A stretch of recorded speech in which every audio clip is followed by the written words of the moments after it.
ప్రతి నెల ఒక స్త్రీ శరీరం నుండి ఒక చిన్న ఎగ్ విడుదల అవుతుంది. ఒక పురుషుడు స్త్రీ శారీరకంగా దగ్గరైనప్పుడు పురుషుడి శరీరం నుండి మిలియన్ల కొద్ది స్పెర్మ్ విడుదలవుతాయి. అవన్నీ ఆ ఒక్క ఎగ్ ని కనుగొనడానికి ప్రయత్నిస్తాయి. కానీ ఒక్క స్పెర్మ్ మాత్రమే ఆ ఎగ్ లోకి ప్రవేశించగలుగుతుంది. ఆ స్పెర్మ్ లోపలికి ప్రవేశించిన వెంటనే మరే ఇతర స్పెర్మ్ లోపలికి రాకుండా ఉండేందుకు ఎగ్ వెంటనే తన చుట్టూ తానే మూసుకుపోతుంది. ఎగ్ లోపల స్పెర్మ్ మరియు ఎగ్ నుండి వచ్చిన DNA కలిసిపోతుంది.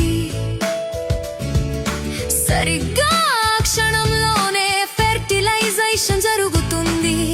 ఇది శిశువు యొక్క ప్రారంభం. అప్పుడు ఫెర్టిలైజ్డ్ ఎగ్ గర్భాశయం వైపుకు ఫెలోపియన్ ట్యూబ్ గుండా ప్రయాణించడం ప్రారంభిస్తుంది. కొన్ని రోజుల తర్వాత ఎగ్ చిన్న కణాల సమూహంగా మారుతుంది. దాన్ని బ్లాస్టోకిస్ట్ అంటారు. 5 లేదా 6 రోజుల ప్రాంతంలో బ్లాస్టోకిస్ట్ తన చుట్టూ ఉన్న షెల్ నుండి బయటకు వచ్చి గర్భాశయం గోడకు అతుక్కుంటుంది. దీనిని ఇంప్లాంటేషన్ అంటారు. అప్పుడే శిశువు యొక్క అసలైన పెరుగుదల ప్రారంభమవుతుంది. 9 నుంచి 12 వారాల వరకు దానికి గుండె, మెదడు, వెన్నెముక, చేతులు, కాళ్ళు స్పష్టంగా ఏర్పడతాయి.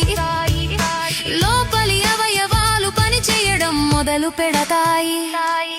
చివరికి దాదాపు 40 వారాలకు ఆ జీవం పూర్తిగా ఎదిగి పుట్టడానికి సిద్ధమవుతుంది. ఇలా ఒక జీవం ఒక శిశువు రూపం దాల్చుతుంది.